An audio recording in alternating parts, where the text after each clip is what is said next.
Hey everybody, I'm Matt Rosenthal. I went from being broke to failing out of college to being a guy with a dream. I went from that to being a self-made seven-figure business owner with a beautiful family, and I am literally living the life of my dreams, and I am one of the passionate few.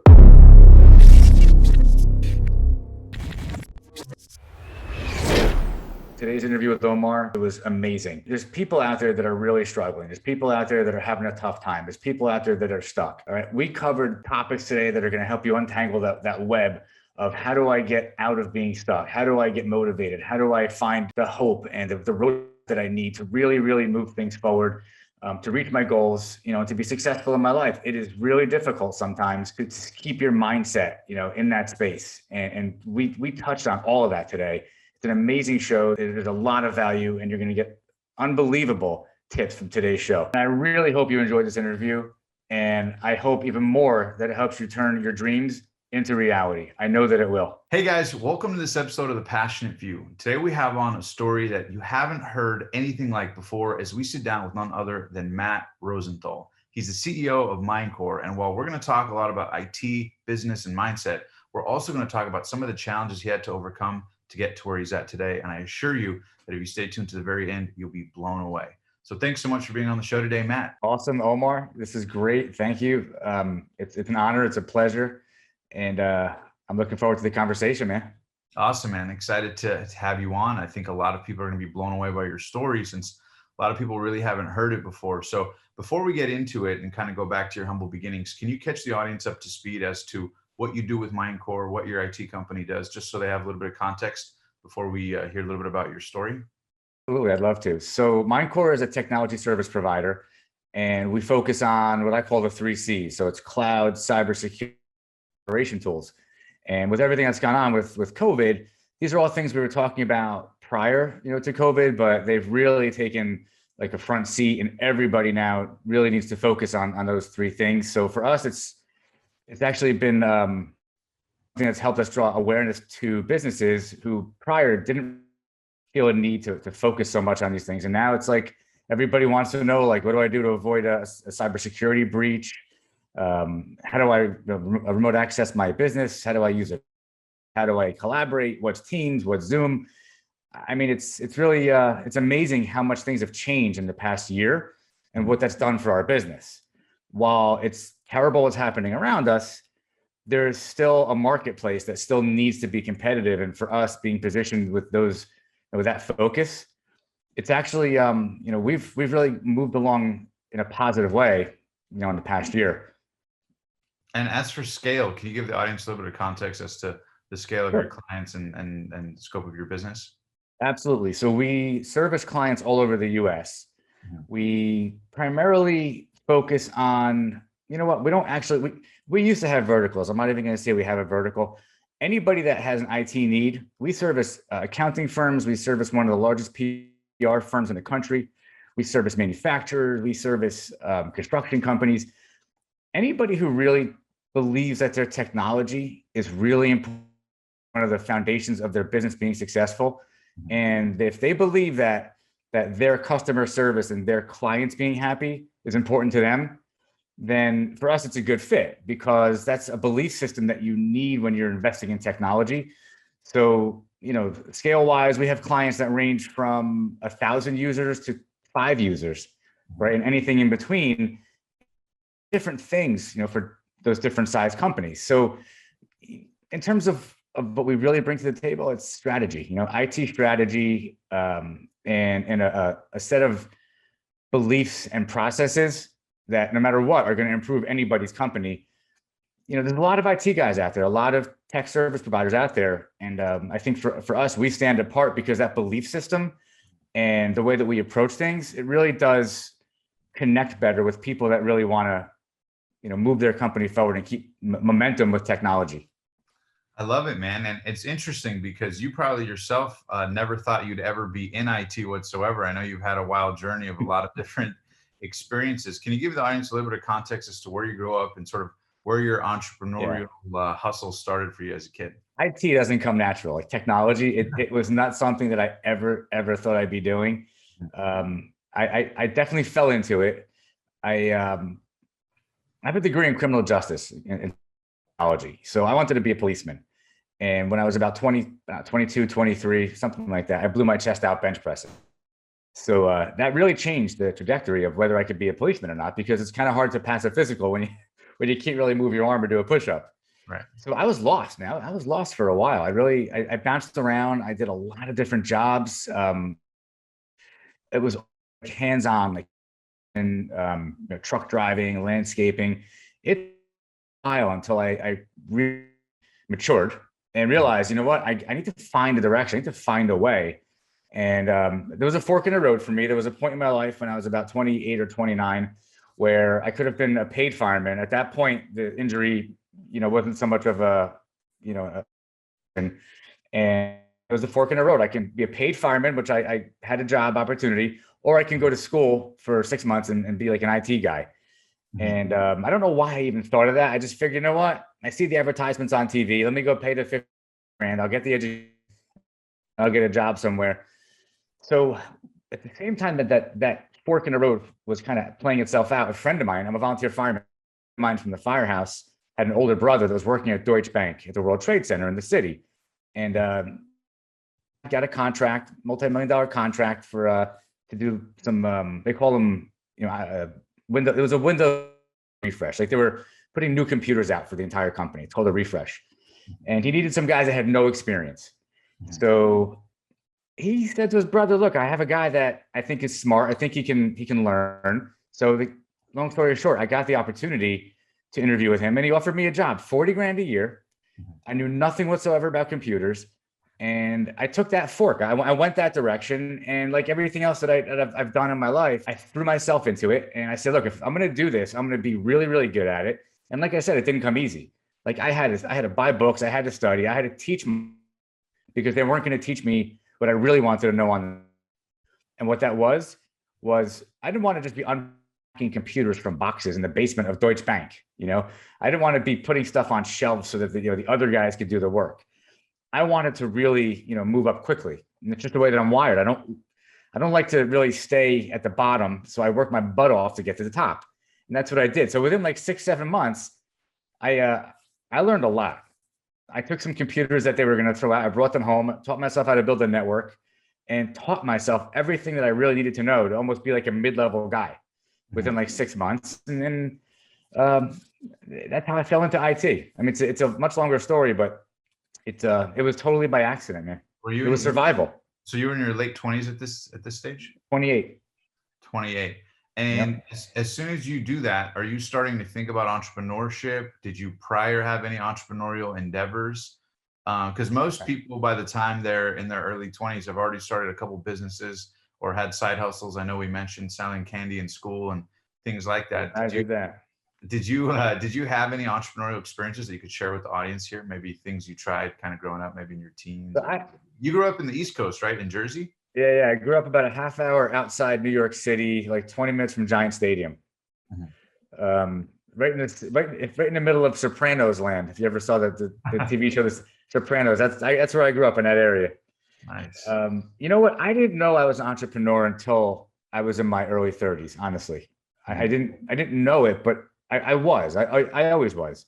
When I was a kid, anything I can think of to make money, did it. And I don't know exactly where that came from. I'm sure we can dig into it, and there's probably some good reasons. I did grow up with. I could say I grew up poor, but it's all relative. I grew up in a wealthy town, a very wealthy town, with a lot of wealthy friends, and I certainly was the poorest of everybody that I knew. And I mean, I grew up, but there were kids who lived on the river in my town that flooded and would they would get in boats in their backyard and they would float away. There was another level but I grew up in a garden apartment, 2-bedroom, me and my brother, my mother. My father died when I was 12, and we had nothing. Even before he died, we had nothing. He was just getting started. He was really kind of getting something to happen, and he would have been very successful because things were about to happen, but it didn't go that way. But prior to that, I know that being 6, 7, 8 years old, I have memories of, I didn't tell you this one, of blowing up balloons, just like blowing up a balloon, not with helium, like with air, putting a string around it, a bunch of them, and then going to the apartments with the a bunch of them over my shoulder and knocking on doors in my garden apartment complex and just trying to sell them for 5 cents. And people would be like, "Oh, a kid wants 5 cents." So they gave me the 5 cents. I would sell the balloons.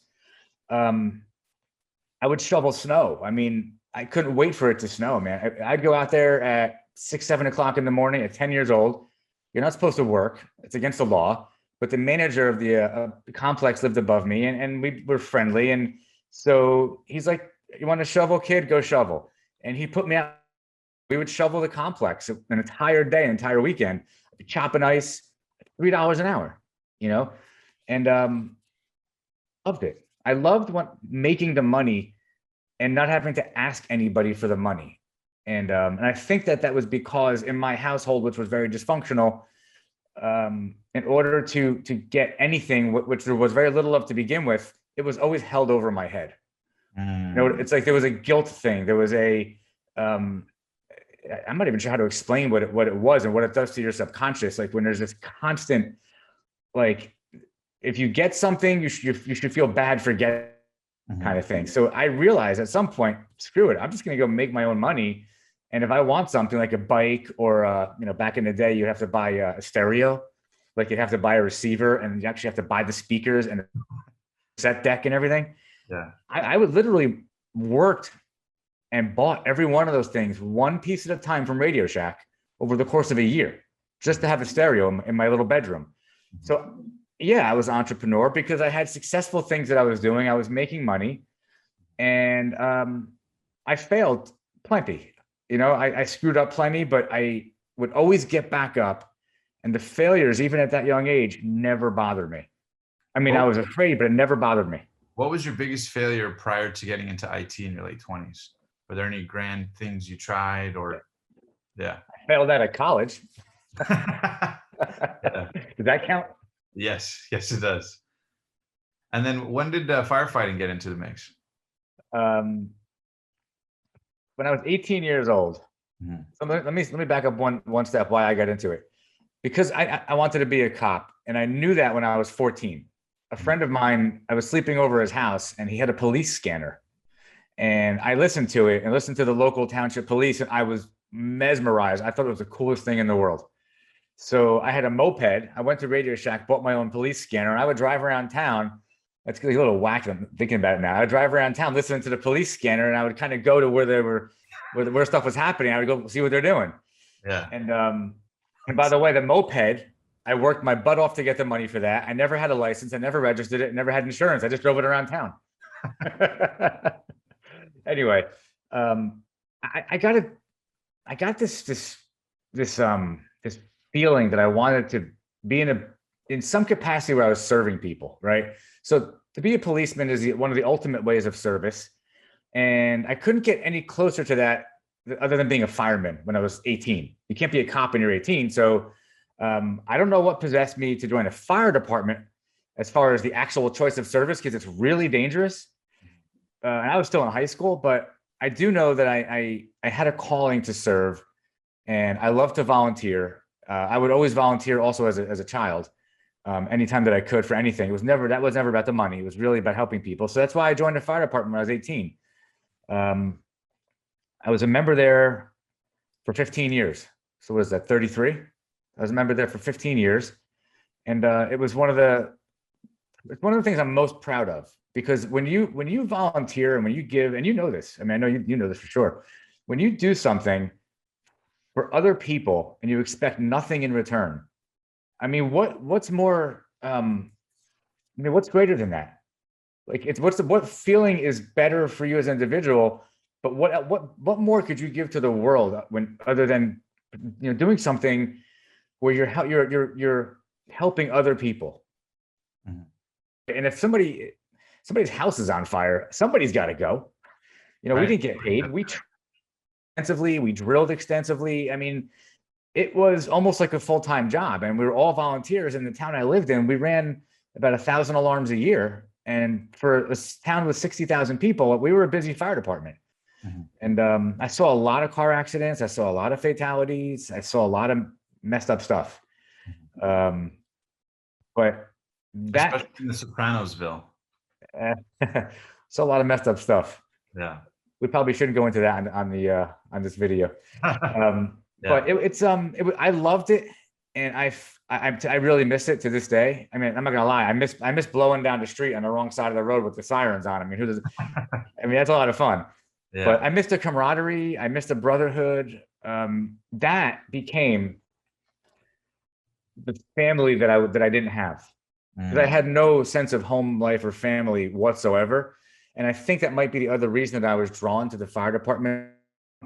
There was a real brotherhood, and there was a real, everybody hung out there a lot. And it was like, it was a purpose, but there's a level of trust that's unspoken, because when the shit hits the fan and you have to back out, if something happens to you, you got to know the guy that you're in there with is not going to leave you there. And so there's an unspoken trust, and it's a pretty heavy thing. It's hard to explain, but I was very drawn to it. And once I got into it, I was addicted. I mean, it was an adrenaline addiction to the excitement, and it was very, very hard work, really hard work. And then how did you translate from that to kind of trying all these different things? I know you fell into IT, but was it a series of you trying to find your calling, trying to find your vertical? Maybe you weren't good in school, maybe the fire department, at a certain level, it served you. And then, maybe you want to be in the police department. Did you find yourself, where a lot of people do in their 20s, where they're kind of jumping around, trying to find their thing, so to speak? Is that kind of where you were mentally at that time? I spent a lot of time like that. I think for me, that ranged from, talking about finding ourselves, it ranged for me from probably the time I was 12 years old to the time I was 46, Yeah. But yeah, I really didn't know who I was or what I wanted to do. I just knew that no matter what it was, everything I had ever done was in service to other people, one way or the other. And it's, I don't know where it comes from. It's I don't know, but I bounced around a lot, not because of that. I bounced around a lot because we had no money. And if I wanted a car, if I wanted car insurance, if I wanted anything whatsoever, I had to find a way to make money. So the bouncing around was survival. I didn't have a chance like many people do. And like my kids are fortunate enough to have, where everything is very normal, so to speak. I didn't have that opportunity. So I didn't have the opportunity to do good on my SATs. I didn't have the opportunity. I shouldn't say I didn't have it, because I did have the opportunity. The circumstances were such that I had to make choices at a very young age of what I wanted to focus on. That's really a better way to say it. And I chose to focus on making money rather than school, and making money so that I could survive. Because if I didn't do that, then I had nothing. I would have no, other than the clothes my grandmother might buy me. I would have no clothes. I would have no means to do anything, whether socially, and so on. So it really was survival. Landscaping. I drove a truck for 2.5 years, 13, 14 hours a day. I worked for a roofing company for a while. I worked with a gutter installation company for a while. I worked in a cell phone store for a while. I can't even remember all the things I did. I did so many things because, I drove a forklift on the loading docks in Newark. Talk about The Sopranos. And was this you trying to find your thing, or was it really just a survival? Just one thing? Absolutely survival, man. I needed to make money. So you would quit jobs after, or what kept you from staying in one too long? You get bored of them, or get fired, or a little bit of a rebel, or? No, it's actually really interesting. I always knew that I was meant for more than, first of all, everything I just said. There's nothing wrong with doing any of them, and I would do them again tomorrow if that's what I needed to do, including driving a forklift. I have midnight shift, 12 to 8 a.m. There's, oh shit, ask me the question again. You have to pause here. I just lost your question. Yeah. So when you were trying all these different jobs, what kept you from like staying in one for a sustained period of time versus kind of rapid fire, Right. all these things? Because you did a lot all over the place. Yep. I knew that I had more potential, and I knew it in my mind. I knew it in my heart. And people around me that were friends of mine that knew me, people have always said to me, like back then, you're meant for something great. You've got so much potential. But I knew it didn't feel right. Like none of those things felt right. I never felt like it was like I was in the place that I was meant to be in. And I knew they were literally just jobs so I could pay bills. Mhm. And so one time I walked off a landscaping job because I was hired to drive a lawnmower and the guy had me digging ditches and it was the middle of the summer. And I'm like, you know what? F this. I'm not digging ditches. Like I have limitations. I don't need to dig a ditch, Yeah. you know? And I actually left. It was one of the only times I ever quit a job. But I just knew in my heart that my potential was tremendous. And I just at that time didn't know what the vehicle was going to be that would help me reach my actual true potential. And so none of those jobs mattered. There was no reason to stay. It was like whatever paid the bills, whatever was right at the time. They were never going to be permanent. I wasn't going to be a lifelong landscaper. I was not going to be a lifelong truck driver.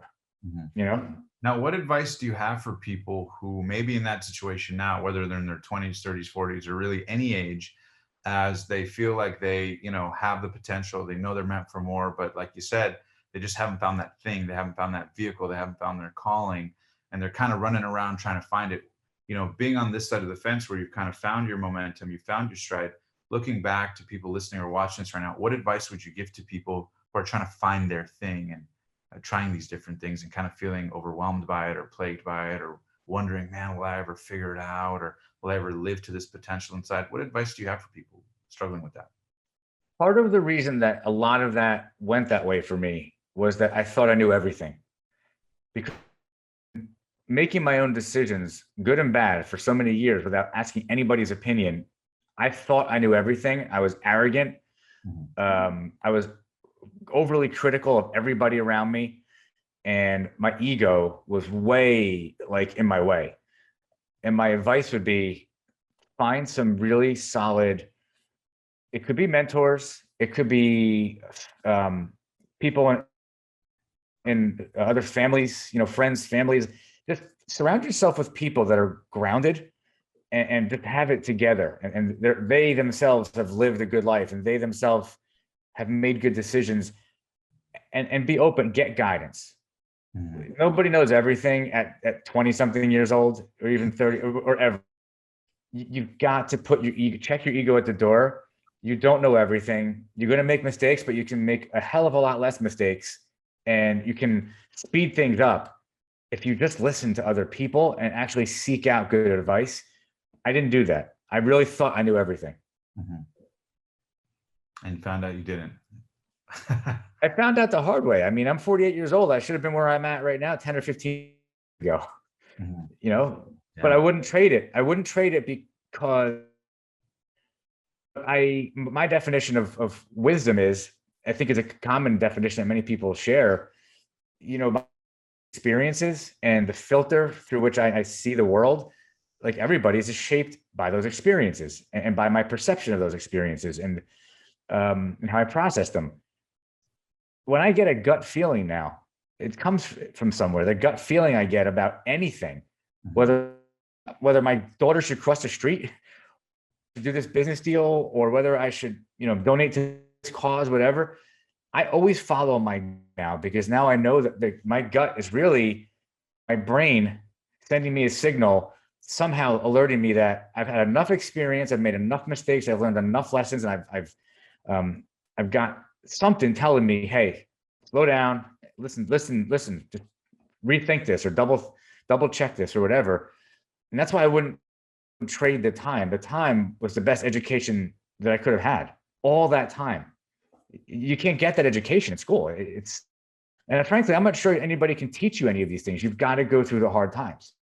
Yeah. It's the post-traumatic growth. A smooth sea never made a skilled sailor, they say. Yeah.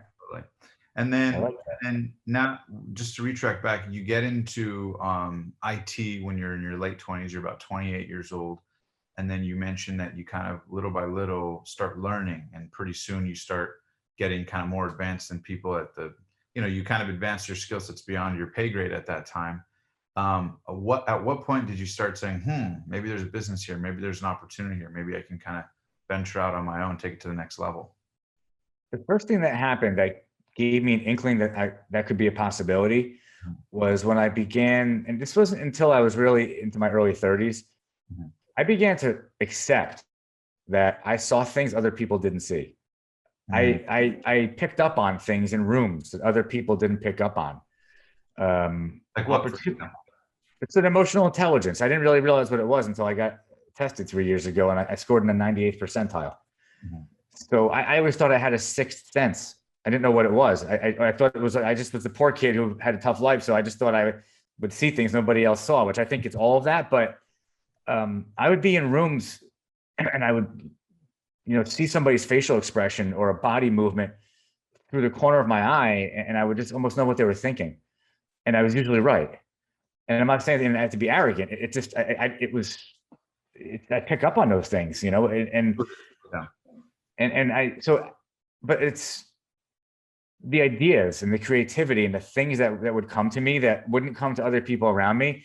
I began to accept that, hey, wait a minute, I think I'm even meant for something greater than this good job that I have in IT.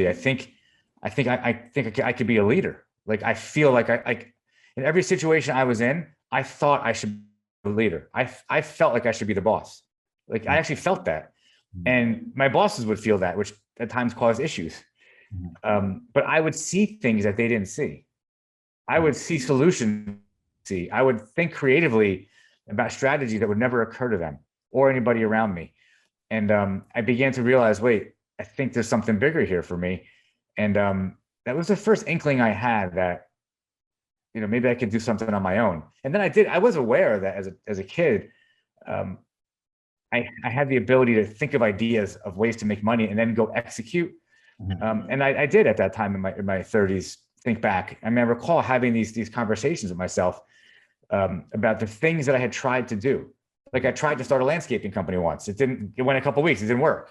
I failed. Right. But I didn't think I was an entrepreneur at the time. I was just trying to survive. Now in my early 30s, looking back on those things, I realized that I had something, and it began to form. It began to the circumstances around me also presented themselves or presented me with opportunities. So, and I don't believe anything happens by accident. I know it might be a little hokey, but I believe tremendously in energy, vibration, and connection. Mhm. And I was presented with people in my life that I saw the opportunities that were in front of me to potentially build a business by starting out with one customer, then a second customer. And I jumped on those opportunities. I wasn't afraid of them. I went after them, even though I was working full-time jobs and I had to service these clients nights, weekends, holidays, whatever it took. Mhm. I knew at that point that something was going to happen. I could feel like that I was now beginning back to what I said before. Now I'm like, I'm on something that I was meant for, whatever it was that my potential was. I started to feel more natural, like I was going in the right direction Mhm. by pursuing that mindset. And that didn't happen until You your know, early 30s. for me, it was my early 30s, but it was life circumstances that put me there in my early 30s. What do you think was the biggest catalyst in terms of you finding that momentum? Do you think, for lack of a better expression, you kind of had to go through the shit of kind of handling things like an amateur, kind of like starting businesses, right? Like all entrepreneurs. I mean, most of them. Even I remember interviewing John Paul DeJoria, the creator of Patron Tequila, and Paul Mitchell Shampoo and Conditioner. I mean, these I guys saw that interview. Yeah. multi-billion-dollar companies. And behind the scenes, I was asking him, do you ever pinch yourself and go, holy shit, how am I running this? And he goes, Omar, he goes, I feel like the biggest con artist in the world. I have no idea what I'm doing. And he goes, any entrepreneur that tells you they do know what they're doing, it's not true. You learn what you're doing and you get more and more competent at it, but nobody knows what they're doing. Everything is kind of made up, and you just get good at making up the rules as you go. And to hear that at that level, it's interesting. I've heard many parallels, but the reality is, if you're crazy enough to be an entrepreneur, you're probably not smart enough to get, to be good at it your first couple attempts at it, right? You've got some, whether it's organization or lack of planning, or maybe the delusion mixed with the reality, right? Something is usually off. Did you find that for you kind of needed to go through that process of trial and error, bumping into the wall a couple times to figure things out? Or do you think it was just a matter of maturing and handling things more maturely or more organized? Or what was the difference from your experience on when things started working, clicking for you in business versus when you were putting effort and just nothing seemed to quite work in business? It was both things you said. Mhm. I think the first thing was more so the more important part for me. Mhm. I make a mistake and I learn from it the first time. I don't mistake twice. Mhm. And again, that comes back from my childhood. Like I didn't have the opportunity to make a mistake at all because I would have been ridiculed, criticized, sworn at. I mean, verbally, emotional. I mean, the type of abuse that I was exposed to was ridiculous. So which by the way is why I can be an entrepreneur. I have a thick skin. Yeah. But it was the whole journey, every single job I had, every single person that I met, every boss that I worked for, everything, it all mattered. That's why I know that you can't shortcut this. And I know that yeah, I mean, there could be the exception. You can be in your college dorm and start Facebook. Yeah, I mean, of course but that's not the norm. Those are the exceptions. For those of us that it takes time, there is no shortcut. And I needed all of those experiences. I don't see how I could have been in my early or mid 30s where I'm at today. I don't see how it would have been possible because I wouldn't have been equipped to make the decisions that I make now. I wouldn't have been equipped to see the danger that I see now, to see the risks that I see now that I wouldn't have seen then. My ego would have been in the way. My lack of experience would have been in the way. I shared with you that I had started a few other companies along the way while I was doing my IT company. All of that, every bit of that was like, blood, sweat, and tears. And it's all of that is the reason that I'm here where I am now, which is I had a dream and a vision as a child, and I am literally living in that dream right now. I made it a reality, and I did it. It wasn't by accident. I mean, the vehicle that I ended up in might have been by chance, if that was by chance, but it's not by chance that I am where I am now. I got here. And it was because I put all that time in. I didn't take any shortcuts. And that's an education that you cannot get education unless you actually go through it. And if you think you can do it in a couple of years, or you need 10, 20, you need 10 years, 20 years, you got to be in, you got to be pounding it. You got to it takes that much time. Yeah. You're in the trenches for a you got to do it. Yeah. Makes sense. How are you going to see these things that are coming at you that are, I come across people a lot that have like tunnel vision, right? So the 360-degree view that you need to run a business, to build a business, it's not just marketing, sales, accounting, operations. I can't think of all the different parts of my business. I mean, I know every one of those jobs. I did every single one of those jobs in my company, including being an engineer, being a tech. That takes time to be an entrepreneur and to be able to have the to have control, to have your grasp on your business, right? You have to have done everything in it. You have to be a CFO, you have to be a CEO, you have to be a marketing director, you have to be a sales guy. That takes time. Like, how can you shortcut that? Not possible. And so for you, when you started your own business, what age was it where you kind of ventured on your own and started taking on these little roles and trying these different things? Was it a first client that you had the confidence to take on? Was it like stretching a skill set and thinking, I could do this on my own? Where was the moment where you kind of took the leap, so to speak, with IT? I was fortunate. So the moment I took the leap to be on my own in business. Correct. Yes. I was fortunate because I didn't have to just take a leap one day and take out a business loan. I transitioned into it methodically over a couple of years. I never had business debt. I never owed anybody any money. And what I did was, at the height of my corporate career, I was an IT manager at a $2 or $3 billion holding company. They were one of the top 3 largest holding companies of PR firms, advertising companies, and marketing companies in the world. And I was the IT guy in charge of the corporate headquarters and 8 business units around New York City. I was running like 35 guys or 35 employees. all different level engineers and help desks. And I was responsible. I reported right to the CIO of corporate. I had a dotted line to North American director. I had a dotted line to the East Coast director. I was reporting to everybody because I was their golden child. I was running the corporate headquarters. Well, I also had my side business at that time, and I spent any of the money that I made on the side business. I would just let it. The side business was IT consulting business. People would ask me, opportunities would present themselves for me to provide IT services to small businesses. And that's when it started.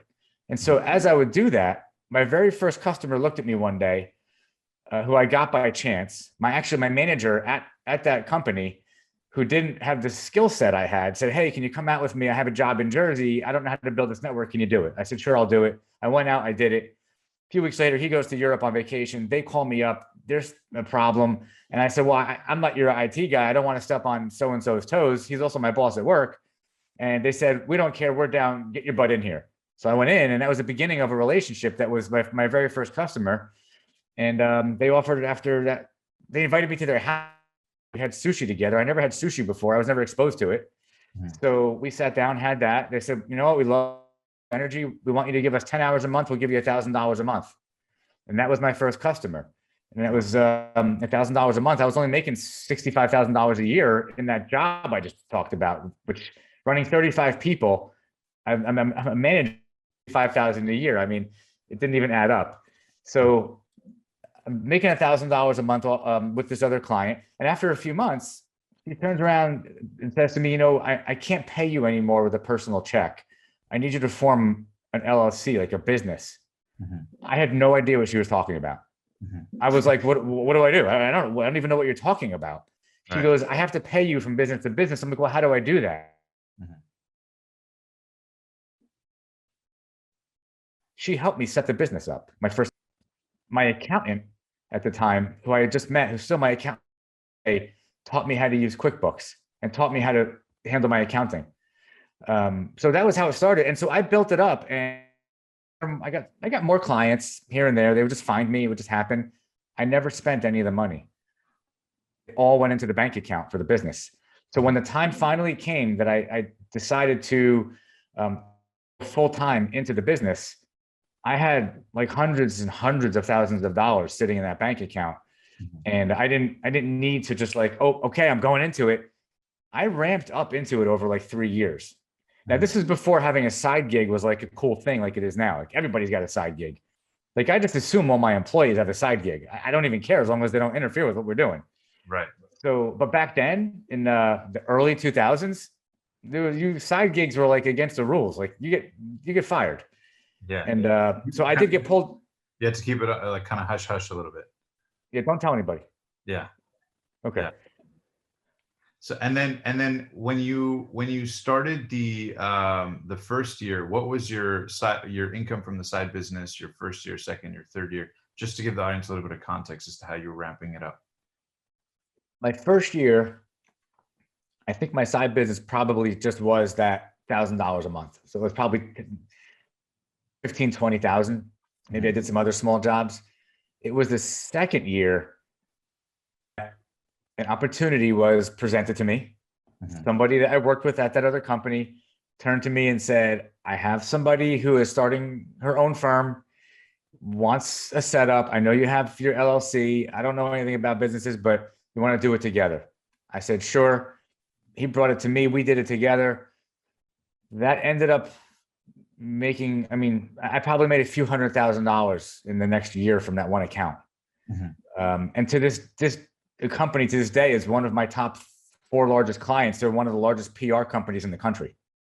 Every A-list actor, actress, every movie that you see winning awards, my client is their publicist for the movies and the actors and the actresses. But that was a break for me, but at the same time, was it really? I was prepared. I was open to it. I knew what to do with it. I wasn't afraid to jump on it. It was way bigger than anything we could handle, but I didn't tell anybody that. Right. Yeah. And I just was like, we'll just figure it out. And they wanted us to support them after we set up their first 10 users. They wanted us to give them IT support. my building was on by Bryant Park on 42nd, 3 blocks away by near the Port Authority by Madame Tussauds, up in the Live Nation building. So I'm like, how are we going to support them? So we figured out a way to remote control. So this was a long time ago. They would eat a month. I made a couple $100,000 that first year off of them, and went from servicing them. And then from there, it grew. I got more customers, and probably year three. I mean, by year three, I probably had $500,000 in revenue. And I mean, and if you have an LLC and you're the single owner, I mean, most of that money is your money. So, and I still have my job.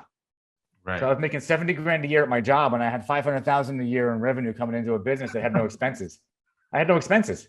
So why did you keep the job? What was it that made you hang on that long? Because nowadays people make 10 grand a month, they quit their job and they go all in. What kept you at that time in? Was it just that you found a good workflow? Was it strategic on your part, or what? I'm trying to do is kind of just synthesize wisdom from you for entrepreneurs who may be in a similar position or aspire to be in a similar position.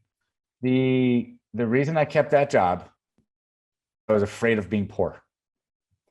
So I had streams of revenue, I had multiple streams of revenue, and I didn't have a reason to cut one of them off. It was work, able to balance it all. At least for me, I wasn't necessarily balancing it. At that point, I had met my wife and we were married already. I can't say I was balancing life, but I was able to balance the business. And I felt that I was doing my job I don't believe this anymore, but at the time I believed as a man, my job was to make as much money as I could make so that I could support my wife. And I think my daughter at that point was born already. I probably had a 1-year-old. And all I knew is you're supposed to work. That's what you do. That's what I thought you were supposed to do. And I had no reason to cut it off. I was trying to amass as much money as I could because I was afraid I would go back to the apartments and have nothing again. So I'm not sure that that's wisdom that somebody can learn from, but I think that if there was a lesson or some wisdom that would come out of that, do what you're best at and put your focus to it. You don't need to overextend yourself like that. You're better off putting 100% of your energy into one thing than putting, pieces of your energy into several different things. And I was doing it and it was working, but it definitely wore me out after a while. It definitely burned me out. It took years, but it burned me out. And eventually my wife, I had told you that I also, after I left that large company, I resigned. I went and worked for another company as a project manager, still running that job. Now I'm making 100 grand project manager and still running my side business, also loading docks place. And I did that for like a year. Then I was a CFO for somebody who's never mine and a client, which I learned a lot there. But then I went and bought into a property management company. Put 80 grand into that. After 6 away from that, it was a total train wreck, but I learned a lot. Then I went and started a commercial pool company, which I made about $500,000 in 2 years. So all along that way, I was still running my IT company, and it was getting bigger and bigger and bigger. And at that point, my wife said to me, "You need to pick something." She's like, "You cannot run a pool company, even though it was successful, and you cannot run your IT." She's like, "You got to pick something. What are you really best at?" And I said, "No, IT. I'm an IT guy. That's what I really know." And at that point, I had like 500. I had a lot of money saved up I didn't spend any of it.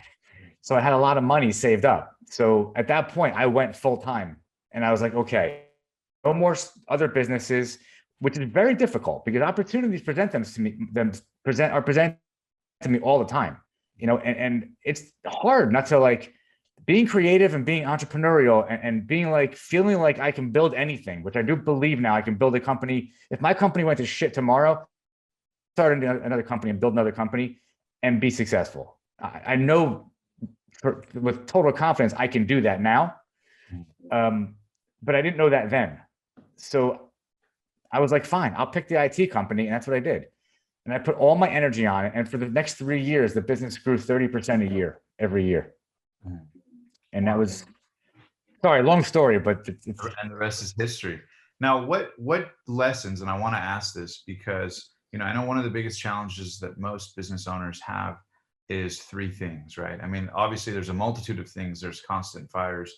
But number one is sales, right? Clients, customers, sales. Number two is hiring quality people that can sustain and grow the business. And then number three is being able to make decisions. Now, decisions come in many forms. They come under pressure. They can be yes, no situations. They can be hiring situations, firing situations, direction of the company situations, saying no to new opportunities, kind of like you mentioned. So I would just love to get, Matt Rosenthal's, best piece of advice in each three of those verticals. So number one is sales. What have you found as it relates to, building a book of business, building good relationships with clients, obviously high net worth and high profile types of clients as it relates to sales? What advice do you have for entrepreneurs on how to really get good at that if they're kind of stuck in a rut or their sales are spotty? What's a good way to intellectualize it healthily? Sales, to me, and I built my entire company on this, sales is trust. Okay. Yes, you need a process. So you do need a process that works. You do need to know what your product, you do need to know what you're talking about. That's all very tactical stuff. Because if you're speaking to somebody and they don't have confidence or belief in you, which they can tell in 2 seconds from your tonality, from your body language. I mean, you can't hide that you don't know what you're talking about.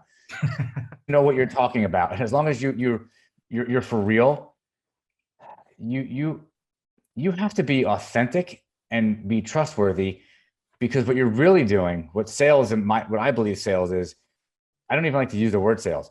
It's nothing more than building a relationship with somebody. It's mutually beneficial. You're providing a service. They need your service. But for me, every single client that I have and I've ever had has become a friend. Now, I'm not our company, so I'm still a boutique. We do well, but we're a boutique. So for me, I don't know all of our customers. I have other guys that do sales and they have their accounts, but I train them in this the same way. These relationships are the most important thing in quote unquote sales.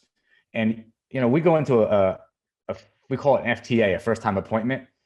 That's one of 5 appointments by design, because I don't want somebody to I'm not going to walk in there and say to somebody, here's our product, here's how much it costs, and we're here, and here's why we're the best. The complete opposite of what you should do. You need to go in there and learn about them, ask them questions, listen to their answers, understand them, have empathy and compassion, and really find out where and how you can truly help them and improve their company. If you can't, then you shouldn't take it. You shouldn't even bother, because it'll be a bad situation, a bad relationship, a lot of complaints. And so that's how we approach sales. When we do have an opportunity with somebody, we approach it as build the relationship, build the trust authentically by getting to know each other. And then the rest flows, and there is a process for the rest. You do need a process. But if you don't do, in my opinion, if you flip it around and do it the other way, you're not believable, because you're not real. You have to be a human being. Between like a car salesman type feeling and a feeling that's a very warm, embracing feeling that makes me feel like I want to work with you. I don't know if you've ever gone to this store in Jersey, there's a store called Nordstrom's. I'm not in business anymore. But when you go to Nordstrom's, they welcome you. They don't walk up to you and say, what can I sell you? They welcome you. They ask you how they can help you. They bring clothes to you that be a good fit for you. They try to understand you. And even after you purchase something, they walk around the counter and they give you the bag and they shake your hand. They look you in the eye and they say, that's what sales is to me. And every customer I have has been a customer for a very long time. I love that, man. That is powerful. And actually, I got this jacket from Nordstrom. So, did you? Yes. Jacket, I like that. Thank you. I appreciate it. Hugo Boss. Listen, I got this from Lululemon. Okay, when you live in Florida, this is the outfit every day. Now, as it relates to, that was a really good one on sales. Now, as it relates to number 2, that is hiring, recruiting good people.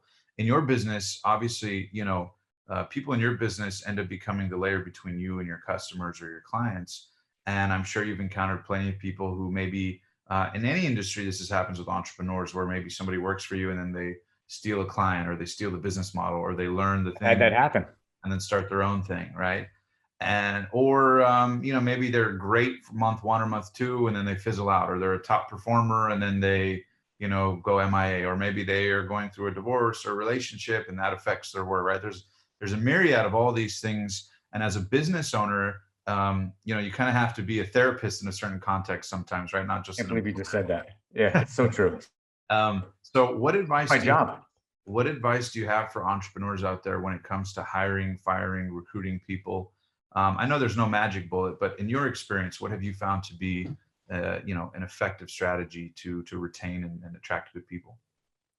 Every single person that comes to work in my company, I have them take a personality assessment. Mm-hmm.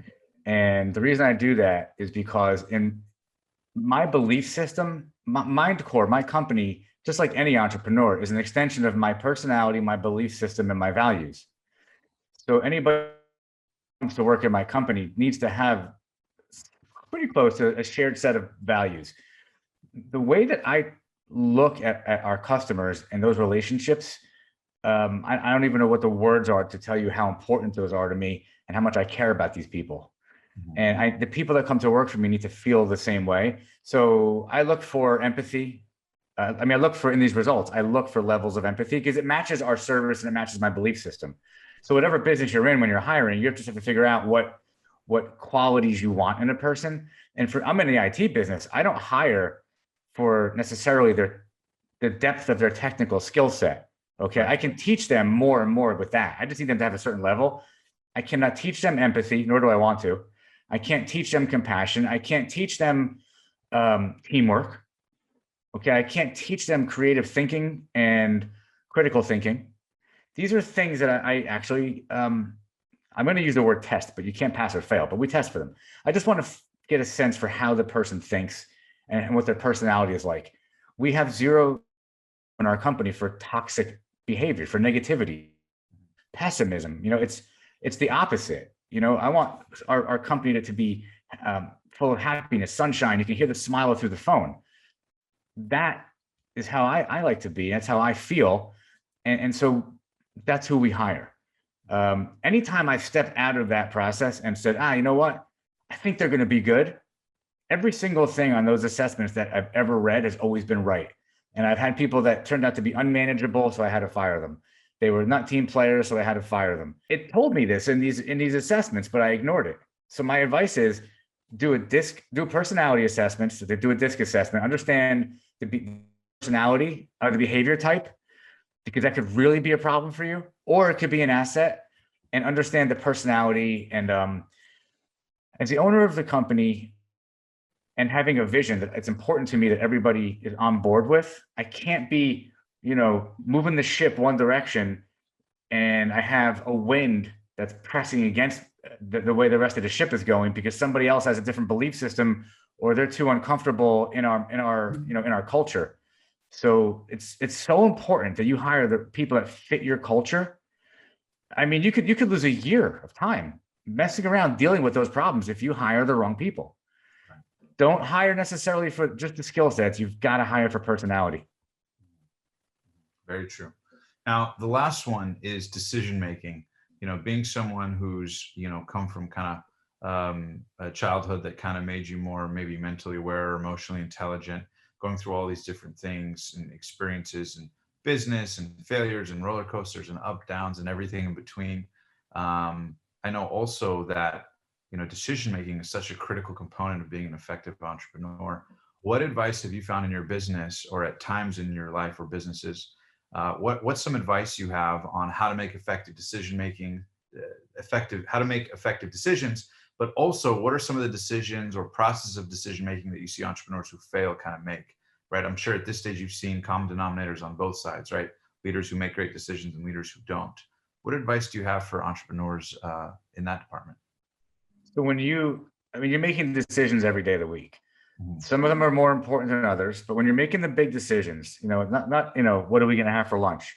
When you're making a decision about whether I should do this merger or whether I should fire this person or whether I should hire this person or whether I should get into this line of business, number one, do not get stuck in analysis paralysis. Okay. Making no decision is making a decision. You've made a decision to pass up on an opportunity. And so there's an opportunity cost. So don't get stuck in analysis paralysis.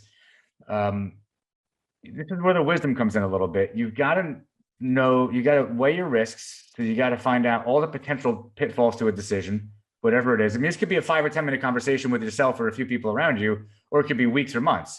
But really get enough information to know, depending on the magnitude of the decision, what could happen to you, and be prepared to have, I like what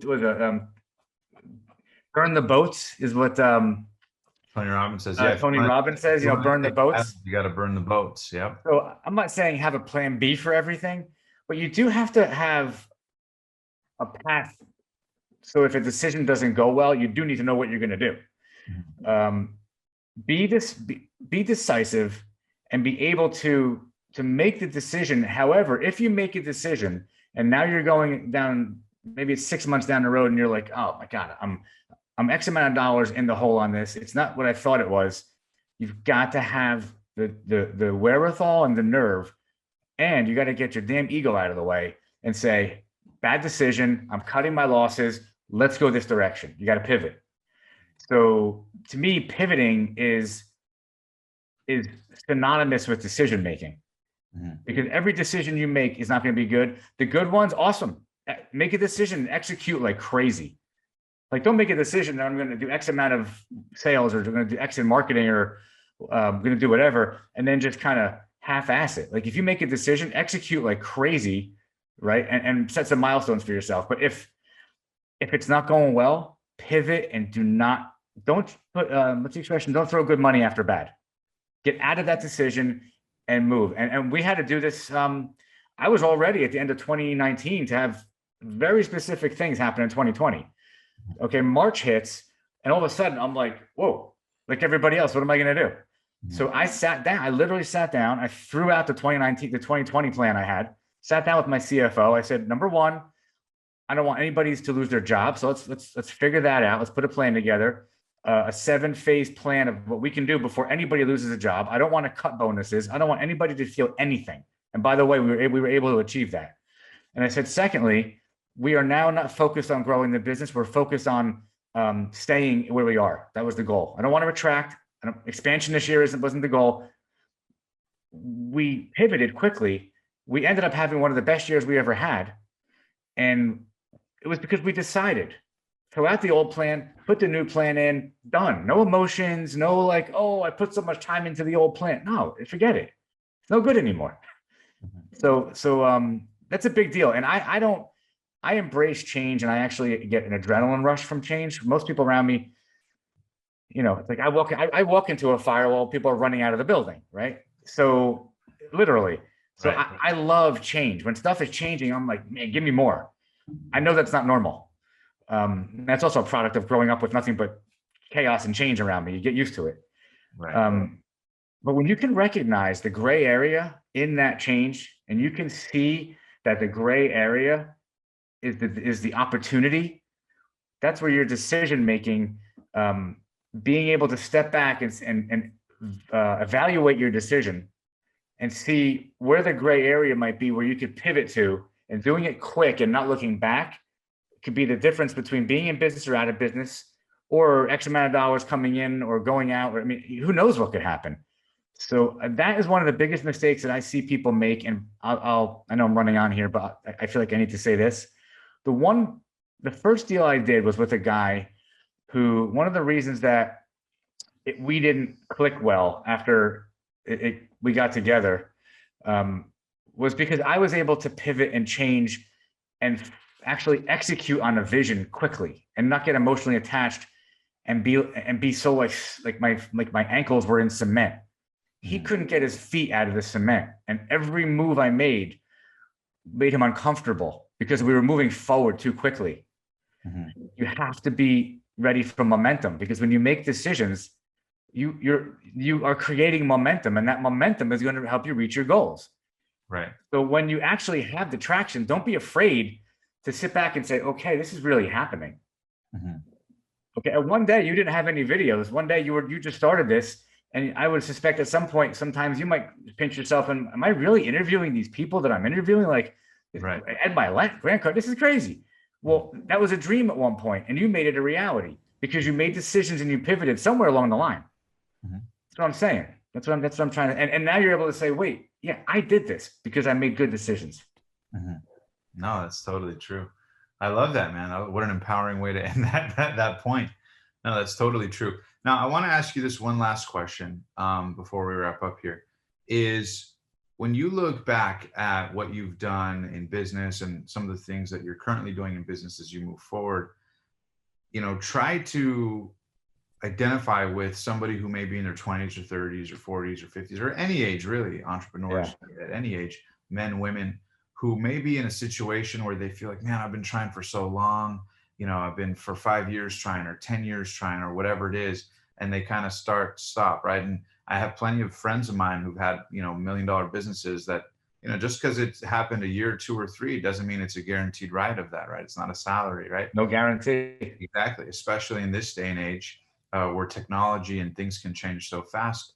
But being on this side of the fence you're at now with the business you've been able to grow and sustain, and you mentioned through COVID, what advice do you have for people who are maybe trying to figure out how to get unstuck, try to make their dreams a reality?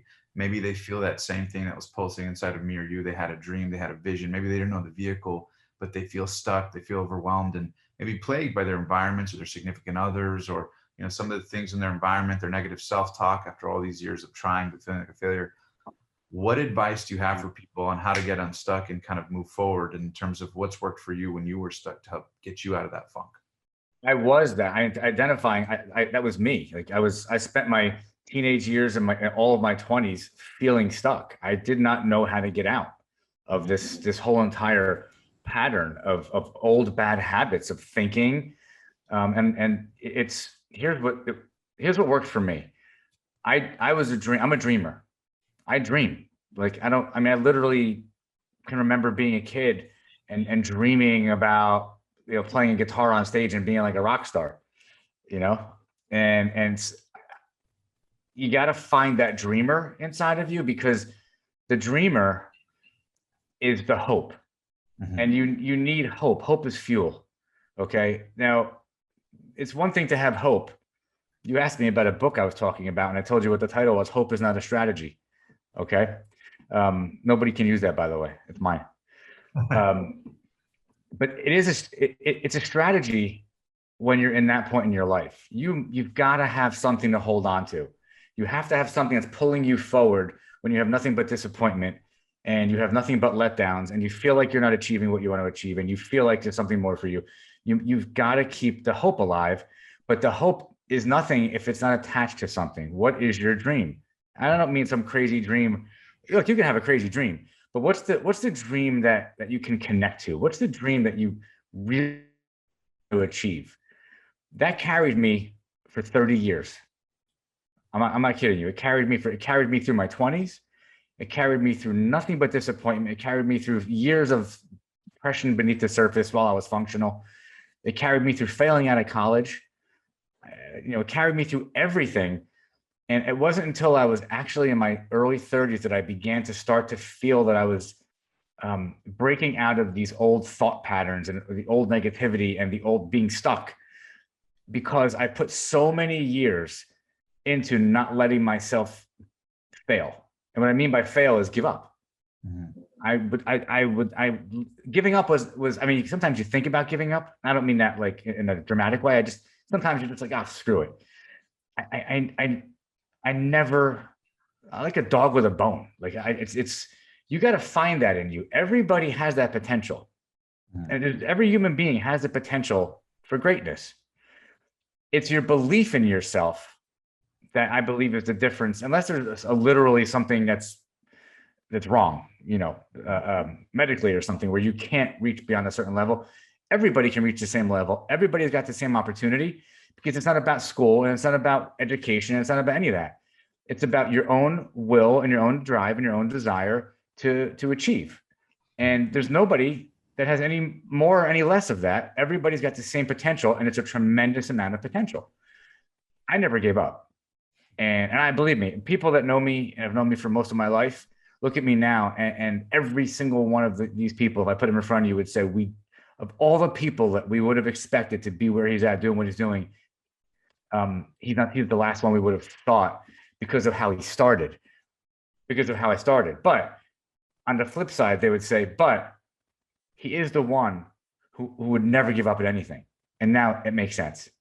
I'm not sure if I answered your question, but no, inspiring. No, it makes really good sense. Don't give up. And do you think that people who are trying to find their thing should try different things until they find it? Do you think that, because that's one question people get a lot. Well, what do I do? Or I can't find my thing. I think a lot of people sit there and hopes an idea will strike them when they go, that's what I should do. Right. When in reality, it's more of like, you got to be in the trenches. You got to try this and try that. And, kind of one analogy I like to use is kind of like a match, right? The metaphor of like a match, right? You take a match out of a matchbox, you try to light it up again, against a bunch of different stuff. It won't always light, but when you find that one thing that it lights against, you're like, boom, now it's on. Right. That's right. And I think it was kind of like that for you with IT. What would be your final, 60-second piece of wisdom for people who are trying to find their thing to make their vision reality, trying to find that vehicle? I think it took me a long time to figure this out, but first I only have 60 seconds. That's very limiting. All right. 60 seconds or so. Yeah. The pursuit of money is typically what people are looking for. Money is good. Money is fun. And there's no shame in having money. Everybody should have as much as they can and do good things with it.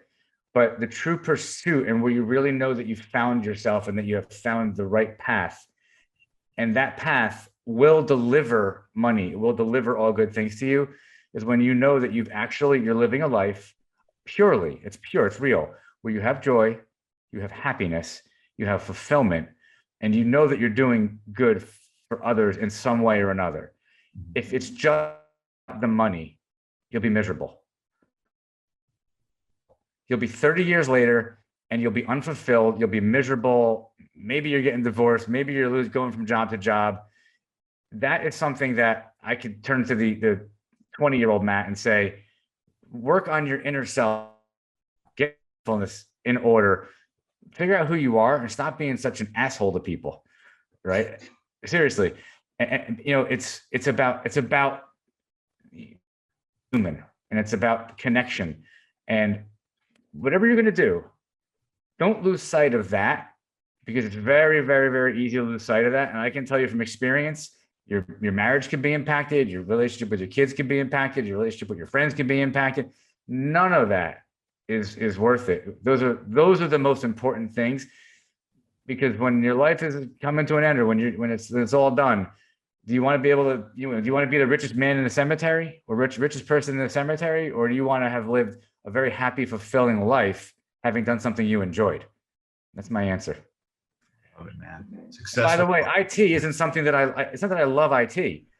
I have the opportunity to meet all these new people, help them, and I get to develop relationships, and I actually get to help them build their own companies and help them be successful. I get high off of that. That's why I love it. And technology is just a great vehicle to do that. That's what it is for me. I love it, man. You're one of the passionate few. I am passionate. And if people want to learn more about you, Matt, I know we're going to be doing an in-person interview as well. And, you have a podcast called Digging In, as well as your social media links, which we'll plug in the description below. But where can people find you? And what is the Digging In podcast all about for people who want to learn more and connect with you further and follow you on social there? Digging In is awesome. It took me 3 months to come up with the name. And when I've shot 6 of these already, they're going to be coming out in a few weeks. We dig in and we peel back the layers like you've done with me today. We dig into things like health, fitness, business. It's all about reaching potential, right? So I talk to people who are self-made, who have reached success financially, who are successful as who are wonderful people, and who can share a variety of stories. And I dig in. I ask them hard questions, and I want to inform and educate, because frankly, people like you and follow who you know, Ed Milet, Grant Cardone, that all I can do is try and do the same thing and take my lessons, and those are the people that I know, and put it on digging in and say, look, if you can get one piece of valuable information out of this that makes you think differently and changes your trajectory, I did my job. That's what that show's about. You can reach me by going to LinkedIn. You can find me, Matt Rosenthal. I'm the CEO of MindCore, so that's LinkedIn. I'm Matt Rosenthal _ on Instagram. I'm doing a lot on there now. And honestly, man, I appreciate everything today. This is awesome. You really are Omar the rock star. and I had a great time, man. And you're doing wonderful things. And I want to thank you for everything you're doing. Thank you so much, Matt. It's an honor. And I know we're going to be connecting in California soon. So I look forward to what the audience wants to learn even more. And if you're enjoying this interview or have any questions or follow-up questions for Matt, again, you guys can make sure to follow him in the description below. Check him out on LinkedIn, Facebook, Instagram. Make sure to follow him on YouTube, as well as subscribe and check out the Digging In podcast. And comment below any questions you guys may have for our round 2. If you want to learn anything about mindset, the business, or any other questions you'd like, if you want to dig in even more to Matt's story. So thank you so much, Matt, for being on the show today. And I look forward to seeing you again soon. Awesome, man. Thank you too. Cheers, brother. Thanks for adding value. Appreciate you. If you guys enjoyed that video, be sure to hit that subscribe button right now, because every week we bring you the very best in personal development content, interviews, and insight to help inspire you to take your life and your dreams and make them a reality. And also, if you want to know how to book dream guests the same way I have, you can check the link below for my top 3 secrets. So if you have a podcast or a show or whatever it is and you want to collaborate with them, if you click that link below, I'll give you those top 3 secrets to help you get in touch with anybody. And also, don't forget that The Passionate Few is available on media platforms as well. So you can subscribe to the podcast. And until next time, thank you for being one of the passionate few.